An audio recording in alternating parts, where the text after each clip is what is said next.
అందరికీ praise lord. దేవుని నామానికి మహిమ కలుగును గాక. మీరందరూ బాగున్నారు కదా? మీరు పెడుతున్న ప్రతి ప్రార్థన రిక్వెస్ట్కి అనేది మేము ప్రార్థన చేస్తున్నాం.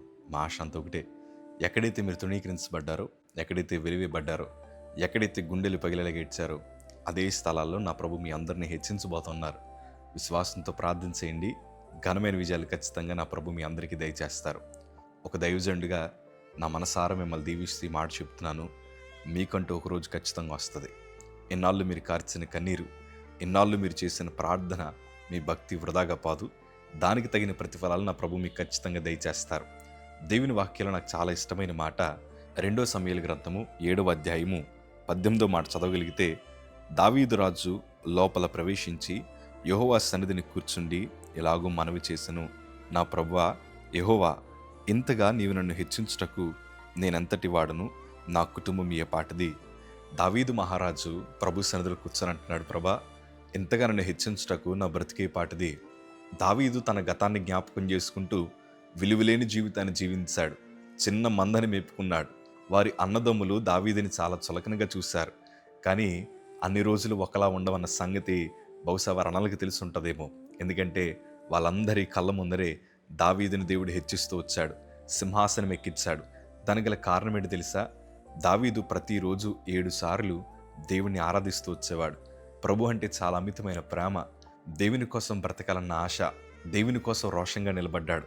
గొల్యాతుని జయించే విషయంలో కూడా తన ప్రాణాలను కూడా లెక్క చేయకుండా దేవుని నామానికి అవమానం కలగకూడదని దేవుని పక్షాన నిలబడి యుద్ధం జరిగించాడు. దేవుడు తన ప్రజలను ఎన్నడూ విడిచిపెట్టాడు కదా. ఈరోజు ఈ వీడియో చూస్తున్న నీ జీవితంలో, అయ్యా ఎంతో ఒత్తిడి నా బ్రతుకులో ఉంది, నా సొంత వారి మధ్యనే అవమానం కలుగుతోంది, నేను పనిచేస్తున్న ప్రాంతంలో నాకు విలువ ఇవ్వట్లేదయ్యా, నేను ఎన్ని ప్రయత్నాలు చేసినా ప్రతి ప్రయత్నంలో ఓడిపోవడం వల్ల అందరూ నా వైపు వేలెత్తి చూపి నన్ను చాలా కించపరిచే మాటల చేత గాయపరుస్తున్నారు, ఏం చేయాలో అర్థం కావట్లేదని కృంగిపోతున్న మీతో ప్రభు మాట్లాడుతున్నారు. మీ భక్తి మీ బ్రతుకులను బాగు చేస్తుంది. మీ భక్తే మీ ఆశీర్వాదాలకు కారణమవుతుంది. ఎలాంటి స్థితిలో ఉన్నా ప్రార్థన మానద్దు. ఎలాంటి పరిస్థితుల్లో ఉన్నా దేవుని గణపరచడం మానద్దు. ఆ శ్రమలో మీరు కార్చిన కన్నీరే మీ విజయానికి మార్గం అవుతుంది. దైవజనుడిగా నేను హాస్పిటల్ మంచం మీద పడుకొని నేనంటే నీకెందుకు ఈ ప్రేమ అనే పాట వింటున్న ప్రతిసారి నా కళ్ళలోంచి నీళ్ళు అట్లా కారిపోతూ ఉండేవి. ప్రభు వైపు చూసి, తండ్రి నీ చిత్తం నా పట్ల జరిగించయ్యా, ఒకవేళ బ్రతికిస్తే నీ కోసం బ్రతుకుతాను, ఒకవేళ మరణిస్తే నీ రాజ్యానికి చేర్చుకో ప్రభా అని ఉన్న భక్తిని కాపాడుకుంటూ దేవుని వాక్యాన్ని చదువుతూ ఆ మరణ పడక మీద ప్రభువుని స్తుతిస్తూ ఉంటే నా చుట్టూ ఉండేవారు ఏమన్నారు తెలుసా? నువ్వు కన్నీరు కారుస్తున్నావు, నీ జీవితంలో ఏమైనా అద్భుతం జరుగుతుందా?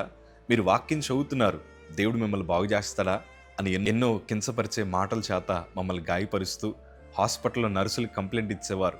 ఇదిగోండి మీరు ఏడుస్తున్నారండి అస్తమాటలు అన్నట్లు మాట్లాడుతూ ఉంటే ఆ రోజు మేము మౌనంగా నిలిచిపోయాం. కానీ గొప్ప విషయం ఏంటి తెలుసా?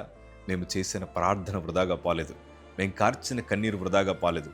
అందుకే ఈరోజు కూడా మేము గుండెల మీద చేతులు వేసుకొని అంటున్నాం, ప్రభా ఈరోజు ఇలా బ్రతకడానికి మా దగ్గర ఎట్లాంటి యోగ్యత లేదు, ఈరోజు ఇలా జీవించడానికి మాకు అర్హత లేదు, కానీ నీ కృపను బట్టి ఈరోజు మమ్మల్ని హెచ్చించావు, మమ్మల్ని బ్రతికించావు.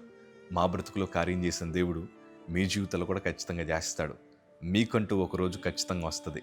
నా ప్రభు మిమ్మల్ని బలపరిచి, ఏ స్థలాల్లో అయితే మీరు పడిపోయారో, ఏ కుటుంబాల్లో అయితే తలదించుకొని చులకనగా చూడబడ్డారో, ఏ చేతులైతే మిమ్మల్ని అవమానించి మిమ్మల్ని కొట్టాలని నిందలు వేయాలని ప్రయత్నం చేశాయో, వారందరి మధ్యన ఉన్నతమైన సింహాసనం నా ప్రభు మిమ్మల్ని ఖచ్చితంగా హెచ్చిస్తారు.